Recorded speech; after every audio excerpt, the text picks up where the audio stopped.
룻기 이제 4장입니다. 오늘 본문은 두 남자를 중심으로 이야기가 진행됩니다. 한 남자는 보아스이고 한 남자는 엘리멜렉의 가까운 친족입니다. 보아스보다도 더 가까운 친족입니다. 특별히 이 두 남자가 대조를 이루고 있는데, 이러한 대조는 기업 모르는 자로서 자신의 책임을 다하는 보아스와 그 책임을 다하지 않는 그 사람, 아무개라고 여기서 기록했는데, 그 사람, 이 두 사람의 모습을 통해서 우리가 하나님이 하시는 일, 하나님의 역사에 동참하기 위해서 어떻게 하면 좋을까 함께 생각해 보면 좋겠습니다. 오늘 본문은 보아스가 성문으로 올라가는 것에서부터 시작됩니다. 그 앞에서 보아스가 룻에게 가만히 있으라, 그리고 자기가 할 일을 다 하겠다고 했습니다. 그래서 이제는 보아스가 해결할 일들을 해결하면 이제 되는 것입니다. 그래서 성문에 있었는데 마침내 이 친족, 가까운 이 친족이 그곳을 지나갔습니다. 여기서도 마침내, 마침, 때마침 이런 거죠. 마침이라는 말이 나왔는데, 마침. 앞에서도 우연이라는 말하고 마침이라는 말이 나와서 하나님께서 우연을 가장해서 필연적으로 일을 이끌어 가시는 그 장면을 보여주셨는데, 마침 그 사람이 지나가게 해주셨고, 그 사람을 부르고 그 다음에 장로 10명을 불러서 이 기업 물을 일에 대해서 정리를 하려고 합니다. 보아스가 그 가까운 친족에게 공개적인 자리에서, 정인이 있는 자리에서 물어봅니다. 당신이 그 나오미가 우리 형제 엘리멜렉의 소유주를 팔려 함으로 내가 여기 앉은 이들과 백성 앞에서, 장로들 앞에서 그 기업을 물을지 그러지 않을지 얘기하라. 그래서 그 사람이 자기가 모르겠다 그렇게 말을 했습니다. 여기서 우리가 한번 좀 정리를 해봐야 될 것이 있습니다. 계속해서 3절에 보니까 나오미가 우리 형제 엘리멜렉의 소유주를 팔려한다 이렇게 돼 있고요. 그 다음에 5절에 보니까 보아스가 이르되 내가 나오미의 손에서 그 밭을 사는 날에 밭을 산다 이렇게 되어 있습니다. 그죠? 그래서 이것을 우리가 얼른 생각하면 지금 나오미가 자기 밭을 내놓고 누구든지 사라 이렇게 말하는 그런 상황처럼 보입니다. 그런데 우리가 기업 물은다라는 말의 의미는 그런 게 아니었죠. 어땠습니까? 여러 가지 이유가 있는데 주로 이제 뭐 아파서 빚져서 이렇게 될 텐데, 엘리멜렉의 경우에 이제 이 베들레헴에 있다가 모압 땅으로 갔습니다. 모압 땅으로 갈 때 자기의 밭을 어떻게 했겠습니까? 그 밭을 다른 누구에게인가 넘겼을 것입니다. 그래 넘겨서 그 농사를 짓고 있는 사람이 있다는 것이죠. 원래 이 땅의 소유권은 누구에게 있습니까? 모든 땅은 하나님의 것이에요. 그러니까 땅에 농사를 짓는 사람은 소유권을 가지고 있는 것이 아니라 사용권을 갖고 있습니다. 그래서 엘리멜렉이 자기가 분배받은 땅을 다른 사람에게 넘기고 갔다가 이제 다 죽었고 나오미와 룻이 돌아와서 이 땅은 다른 사람이 농사 짓고 있지만 그 권리는, 원래 권리는 누구에게 있습니까? 나오미에게 있는 것입니다. 나오미가 그런데 이 사용권을 물려주고 갈 때 돈을 뭐 받고 갔겠죠. 그러니까 값을 지불해야지 이거를 다시 살 수 있습니다. 이런 것을 물은다라고 했죠. 팔았다가 다시 물리는 거, 우리가 일반적으로 사용하는 물은다라는 말 같은 말입니다. 그래서 이 나오미가 이 땅을 자기 스스로는 물을 능력이 없는데, 그럴 때 가까운 친족이 대신해서 그 땅을 사서 나오미에게 주면 나오미가 그것을 통해서 살게 되는 것이죠. 그래서 이 기업을 물을 이 책임을 가까운 친족에게 주었습니다. 이 이상이 레위기 25장에 있는데 우리 한번 찾아보겠습니다. 레위기 25장 찾아보겠습니다. 23절부터 28절까지 같이 읽어봅니다. 레위기 25장 23절부터 28절까지 함께 읽습니다. 시작. 토지를 영구히 팔지 말 것은 토지는 다 내 것임이니라. 너희는 거류민이요 동거하는 자로서 나와 함께 있느니라. 너희 기업의 온 땅에서 그 토지 무르기를 허락할지니 만일 내 형제가 가난하여 그의 기업 중에서 얼마를 팔았으면 그에게 가까운 길로 물을 자가 와서 그의 형제가 판 것을 물을 것이요 만일 그것을 물을 사람이 없고 자기가 부유하게 되어 물을 힘이 있으면 그 판 횟수를 계수하여 그 남은 값을 산 자에게 주고 자기의 소유주로 돌릴 것이니라. 그러나 자기가 물을 힘이 없으면 그 판 것이 흰년에 이르기까지 산 자의 손에 있다가 흰년에 이르러 돌아올지니 그것이 곧 그의 기업으로 돌아갈 것이니라. 아멘. 이런 율법으로 정해진 규칙은 이런 것입니다. 땅을 가나안 땅을 정복하고 각 지파별로 나누고 그 다음에 각 가문별로 나누고 각 집안별로 다 나눴습니다. 그리고 나눴기 때문에 분배받은 땅은 주인은 하나님이시고 이 땅은 절대로 이거는 다른 사람에게 팔 수가 없습니다.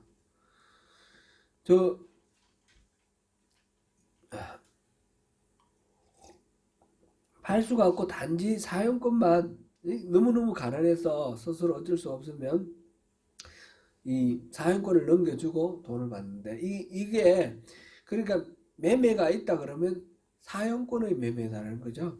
예를 들어서 이 땅이 흰년까지가 몇 년이죠? 50년 아닙니까?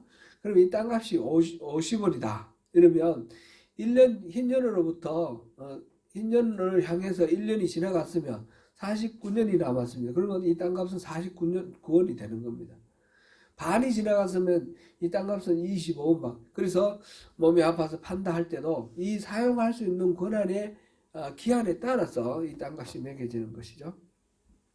다시 물을 때도 마찬가지고 그럼 능력이 없어서 못 물으면 결국 흰년이 지나가면 다시 돌아오는 거죠. 지금 이 나오미가 자기 밭을 내놓았다 이 말은 자기가 살 수 있는 권한이 있는 이 밭을 자기가 물을 수 있는 능력이 없습니다. 그러니까 누군가가 이 땅을 다시 사서 물로 줄 수 있도록 그렇게 내놓았다는 것이죠. 그 땅을 지금 농사 짓고 있는 사람에게 권한이 있는 것이 아니라 이 땅을 사는 사람에게 권한이 있는 것입니다. 그런데 이 나오미가 지금 이 제안을 받은 이 가까운 친족 나오미가 생각했을 때 나오미가 이미 늙었어요. 늙었으니까 이 땅을 자기가 사서 나오미를 주면 나오미 죽으면 땅은 누구 것이 되죠? 자기가 이제 그 권한을 사용할 수 있겠죠. 그러니까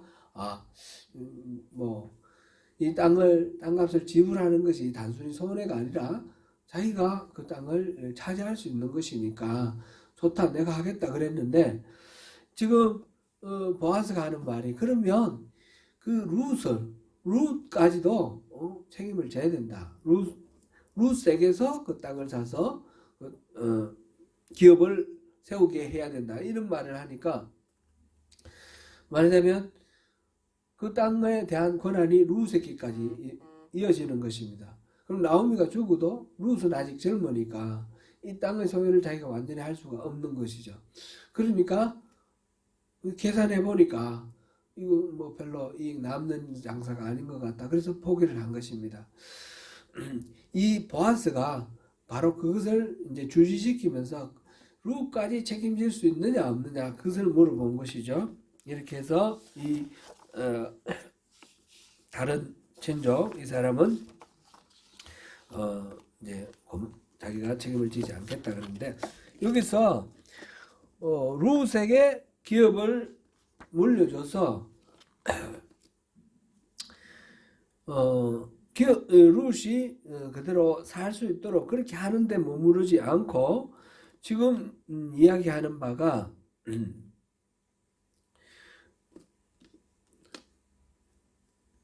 지금 여기서 보니까 몇 절입니까? 10절 10절에 보니까 또 말론의 아내 모압인 룻을 사서 나의 아내로 맞이하고 그 죽은 자의 기업을 그의 이름으로 세워 그 이름이 그 형제중과 그곳 성문에게 끊어지지 아니하게 하며 너희가 오늘 정인이 되었다 이렇게 말했어요. 지금 보아스가 그 땅을 사서 나오미에게 돌려주고 룻에게 돌려주고 그것을 끝나는 것이 아니고 그 행위는 이 땅을 기업을 모르는 행위는 룻을 사서 룻에게서 자식을 낳는다라는 그런 의미까지 포함되어 있는 것이죠. 이를테면 우리 계대 결혼이라는 것을 우리가 봤는데 이거는 신명기 25장에 나오는 거니까 이것도 참고로 한번 읽어보시고 그 다음에 말씀을 계속 보겠습니다. 신명기 25장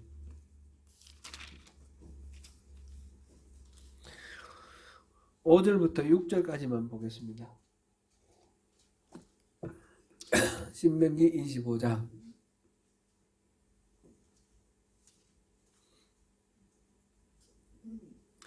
예, 5절 6절 함께 읽겠습니다. 시작. 형제들이 함께 사는데 그중 하나가 죽고 아들이 없거든 그 죽은 자의 아내는 나가서 타인에게 시집가지 말 것이요 그의 남편의 형제가 그에게로 들어가서 그를 맞이하여 아내로 삼아 그의 남편의 형제된 의무를 그에게 다 행할 것이요 그 여인이 낳은 첫 아들이 그 죽은 형제의 이름을 잊게 하여 그 이름이 이스라엘 중에서 끊어지지 않게 할 것이라. 아멘. 여기서는 그러니까 형제가 있는데 자식 없이 죽으면 그 동생이 그 형수와 동침해서 형의 자손을 낳아줘야 된다는 거죠. 이게 이제 계대 결혼의 그 율법입니다. 근데 여기서 보면 여기는 어디까지나 형제죠. 형제. 친족에까지 이렇게 적용되는 그런 율법은 아닙니다. 형제는 의무이고 그다음에 이 친족은 의무는 아니다라는 것을 볼 수 있습니다. 지금 이 룻기가 기록된 룻기의 상황, 룻이 지금 처한 이 상황은 시대로 보면 어느 시대입니까? 사사시대라고 그랬습니다. 그죠? 사사시대는 광야에서 40년을 보내고 그 다음에 출애굽을 해서 광야에 40년 보내고 여호수아와 함께 가나안 땅에 들어와서 여호수아가 죽고 난 뒤에 바로 그때부터 사사시대입니다. 그러니까 아주 초기 이스라엘 역사로 따지면 초기 역사이죠. 이 초기 역사에는 이 율법이 그냥 문자 그대로 자구 그대로 적용되었다라기보다 그 율법이 주어진 그 정신 하나님이 율법을 주신 그 정신을 그대로 이렇게 반영을 했다 이렇게 보는 것이 좋겠습니다. 세월이 가면서 이 율법의 정신이 점점 흐려지고 자꾸만 남아가지고 예수님 당시에는 그냥 아주 율법이 사람들을 구속하고 힘들게 만드는 그런 족쇄가 되었지만 율법이 초기 이스라엘 단계에서는 그 정신이 살아 있었다라고 보는 것이죠. 지금 기업을 모른다라는 것은 무엇입니까? 기업을 모른다는 것은 공동체의 멤버 속에 자기 친족들의 그 생활을 책임져 주라는 것입니다. 병들거나 뭐 어떻거나 해서 빚져서 농사를 못 지면 대신 사서 다시 그 농사를 회복해 주라는 것이고요. 형제간에 결혼하는 것도 결국 형의 그 기업을 그 가문을 계속 이어갈 수 있도록 도와주라는 말이죠. 이것이 오늘날의 어떤 도덕적인 기준에서 생각해서 좀 우리가 쉽게 납득하기 어려운 그런 거지만은 그 공동체를 살리고 모두 다가 공생하는 그런 언약 공동체의 존속을 위한 그런 것으로 보면 굉장히 자연스럽고 타당한 것입니다. 그래서 단지 형제에만 해당되는 것이 아니라 친족에게까지 이 계대 결혼이 지금 확장되어서 적용되었습니다. 그래서 기업을 무르는과 동시에 기업 무르는 이 원리와 동시에 계대 결혼을까지도 이렇게 적용이 되어서 땅을 되사준과 동시에 그 가문을 대를 이어서 살릴 수 있도록 말하자면 룻과 결혼해서 룻을 아내로 삼아서 가정을 이룰 수 있도록 그렇게까지 지금 생각이 발전되어 있습니다. 여기에서 다시 본문을 들어가면 기업 물을 것을 제한받은 그 사람을 지금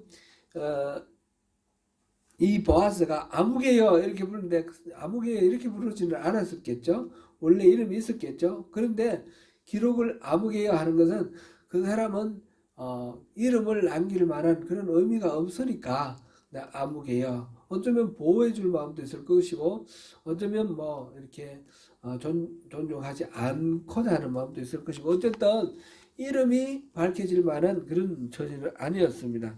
그래서 아무개여 해서 그 사람에게 이 기업물을 책임이지만 그 책임은 돈을 주고 사줘야 된다는 책임이지만 그거는 가까운 친척부터 누릴 수 있는 책임입니다. 그래서 책임이면서 권리인 것입니다. 그죠? 이 책임과 권리를 제안을 했고 처음에는 그것을 받아들이려고 하다가 나중에는 그것을 거절을 했습니다. 그 이유가 뭡니까? 뭐 때문에 처음에는 하겠다 했다가 나중에 하지 않겠다 한 그 이유를 여기서 말을 했습니다. 본인이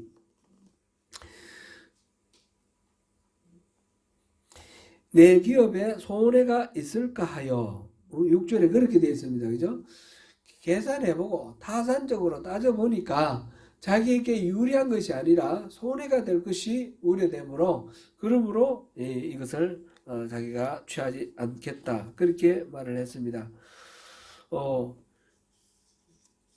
이 사람은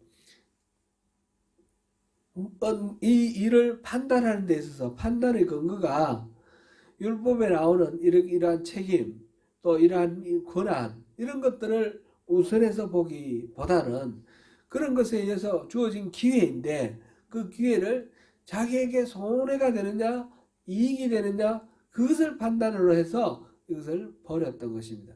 책임질 수 있는 기회였는데 책임질 수 있는 기회를 손해가 되기 때문에 그 책임지지 않도록 그렇게 선택을 하였습니다. 하나님이 일하시는 것을 우리가 모든 것을 다 알 수는 없습니다.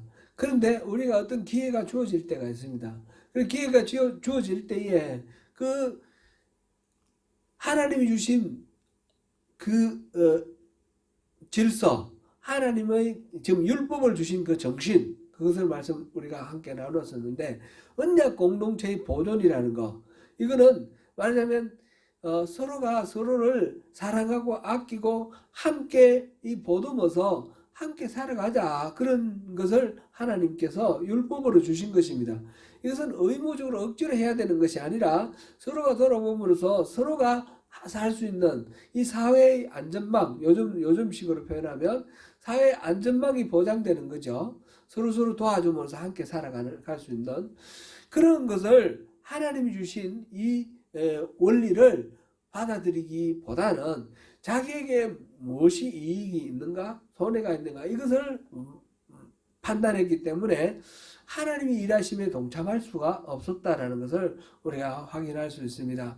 보아스는 바로 그 모든 것들 다 이익이 되느냐 손해가 되느냐 따지지 않고 하나님께서 이 가문 엘리멜렉의 가문을 이렇게 어려움에 빠뜨리고 어려운 가운데 다시 하나님 품으로 돌아온 이 가문을 살리기를 원하시는 그 하나님의 마음을 품고 그들을 돌보고 도와주었던 것입니다. 우리는 이 살아가는 삶 속에서 우리에게 주어진 어떤 기회를 책임있게 감당하면 하나님의 일에 동참할 수 있는 그런 기회가 되는데 그걸 내 자신의 이해관계만 따지다 보면 하나님이 일하시는 일에 우리가 동참할 수 있는 그 기회를 놓쳐버리는 그런 어마어마한 일들도 많이 있다는 것을 이 보아스와 룻의 이 이야기를 통해서 우리가 한번 확인하면 좋겠습니다. 오늘이 23일이죠. 내일이 24일 크리스마스 이브. 이제 25일이 성탄절인데 이 성탄을 한번 생각해 보십시오. 예수님께서 잉태해 있는 상태에서 요셉과 마리아가 그 호적을 위해서 베들레헴으로 갔습니다. 그랬는데 이 그 아기가 이제 산 달이 차서 곧 임박해 출산을 해야 될 해산의 그 때가 임박한 그런 무거운 몸을 이끌고 지금 숙소를 찾고 있는데 그 사관이 없다 그랬습니다. 사관이라는 거는 이 당시에 오늘날처럼 뭐 여행업이 발달돼 가지고 막 이렇게 여관이나 호텔이나 이런 것이 막 이렇게 발달됐다가 그게 다 동이 났다 그런 뜻이 아닙니다. 사관이 없다라는 말은 그런 차원으로 이해하면 우리 오늘같이 상급화된 그런 사회가 아니죠. 우리 옛날에 시골에서 제가 자랄 때를 생각해 보면 지나가던 사람이 배가 고파서 어느 집에 들어가서 얘기를 하면 말하자면 거지를 보면 거지에게는 어느 집에나 다 먹을 것을 줬습니다. 조금 큰 집 이런 집에는 나그네가 지나가면서 요청하면 먹을 것을 주고 숙식을 제공했습니다. 우리 옛날 이야기를 보면 다 그렇지 않습니까? 그 동네에 이제 큰 집 이렇게 있으면 그 집에는 지나가는 사람들이 다 머물러 가는 그런 곳이었죠. 그러니까 여관이 없었죠. 여관이 없는데 나그네들 어디서 삽니까? 부산이나 뭐 어디에서 이제 과거를 보기 위해서 한정으로 올라가면 중간에 뭐 주점이 있고 여관이 있을 수도 있어요. 근데 그런 것은 드물고 좀 큰 도회지나 이런 데는 있는 것이고 보통 마을에는 그런 게 없지 않습니까? 그러면 이제 사람들이 나그네가 사는 사람들에게 부탁을 해서 자고 가고 그렇게 했습니다. 이 예수님 당시도 비슷했을 것이라 이렇게 추정이 됩니다. 사관이라는 말은 여관이나 호텔이 아니라 사랑채다. 우리 보통 집에 사랑채다 이렇게 생각이 됩니다. 그럴 때 이제 인구조사를 위해서 사람들이 많이 몰렸으니까 그 사랑채가 북적북적하고 이렇게 쉴 만한 자리가 부족했던 것은 틀림없을 겁니다. 그런데 어쨌든 간에 그들이 이 부부의 이 상황을 봤으면 무슨 수를 섰으라도 이렇게 자리를 배려하는 것이 마땅하지 않았을까 그렇게 생각해 봅니다. 그런데 그건 좀 귀찮은 일이고 힘든 일이긴 했겠죠. 그래서 이 집에서 거절당하고 저 집에서 거절당하고 그래 갈 데 없어서 어느 집에 마국간 외양간에서 그 아기를 낳았습니다.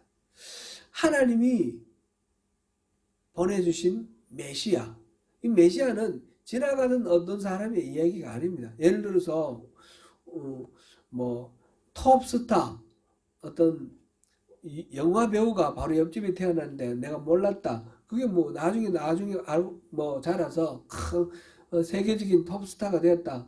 그거 모르는 것 가지고 큰 문제는 없을 것입니다. 그런데 이 예수님은 이스라엘 사람들이 그렇게 학수고대하던 메시아입니다. 오늘이나 내일이나 하나님이 약속하셨던 그 메시아가 오기를 기다리던 중에 메시아가 왔습니다. 메시아가 찾아왔는데 아무도 그것을 알아보지 못하고 그 예수님이 외양간에서 태어났다는 거죠. 그 들판에 있는 목자들이 천사의 소리를 듣고 그 아기 예수에게 가서 참배를 하고 막 떠들었으니까 동네 사람 다 알았겠죠. 근데 동네 사람들이 예수를 경배했다는 기록이 없습니다.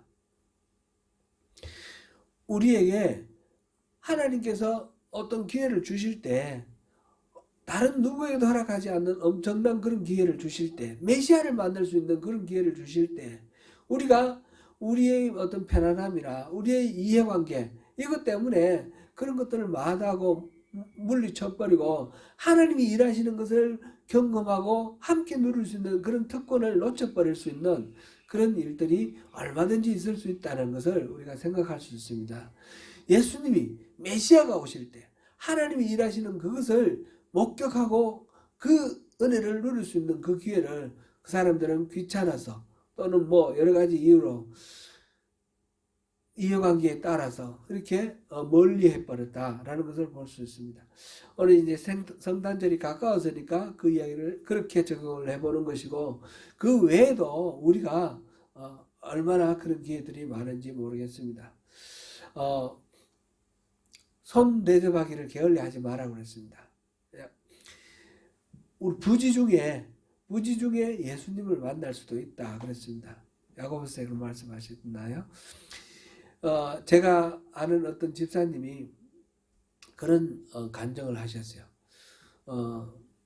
이제 비즈니스를 하시는데 어느 날 손님이 오신 거예요. 손님이 오셨는데 성심성의껏 그 손님을 대접을 했습니다. 근데 손님이 보니까 노숙자 차림이라고 그랬어요. 노숙자 차림이었는데 하여튼 성심성의껏 이렇게 대접을 하고 그랬는데, 이제 이분이 나가고 난 뒤에 금방 문 열고 나갔는데 안 보이더라는 거예요. 금방 사라졌어요. 이거는 어디 걸어서 지나가서 없어진 그런 정도의 것이 아니고 금방 나갔는데 금방 문을 열고 나갔을 때 없어졌다는 거죠. 그래가 무슨 일인가 그러게 했는데 꿈에 예수님이 나타나셨다고 그렇게 얘기를 했어요. 예수님이 고마웠다고. 근데 항상 그래서 그 일이 있은 후에 누구를 만나든지 항상 성심성의껏 이렇게 대접을 하는 그런 삶을 산다, 그런 이야기를 간증을 들었습니다. 그렇지 않겠습니까? 주님이 우리에게 나타나실 때 나는 메시아야 이렇게 머리에 이렇게 문자를 간판을 이렇게 달고 나타나시는 것이 아닐 것입니다. 어떤 모습으로 나타나실지 우리가 알 수가 없는 것이고, 그래서 우리가 지극히 작은 자에게 베푸는 것이 곧 나에게 베푸는 것이다 라고 말씀하신 주님의 그 말씀을 기억하면서 누구를 대하든지 누구를 만나든지 성심성의껏 주님을 대하듯이 그렇게 대할 때에 바로 하나님의 일하심에 우리가 동참하는 동력자가 되지 않겠습니까? 이 보아스가 이 룻과 이 나오미를 그렇게 대함으로써 다윗 왕의 그 왕가의 조상이 되었습니다. 이스라엘의 왕가의 조상이 되었고 결국은 예수 그리스도가 나오는 그 예수님의 족보에 중요한 이정표를 세웠습니다. 오늘 우리에게 주어지는 어떤 상황 속에서 우리가 책임져야 할 그런 기회에 책임을 짐으로써 하나님과 동력하는 놀라운 특권을 누리시는 저와 여러분이 되시기를 축원합니다.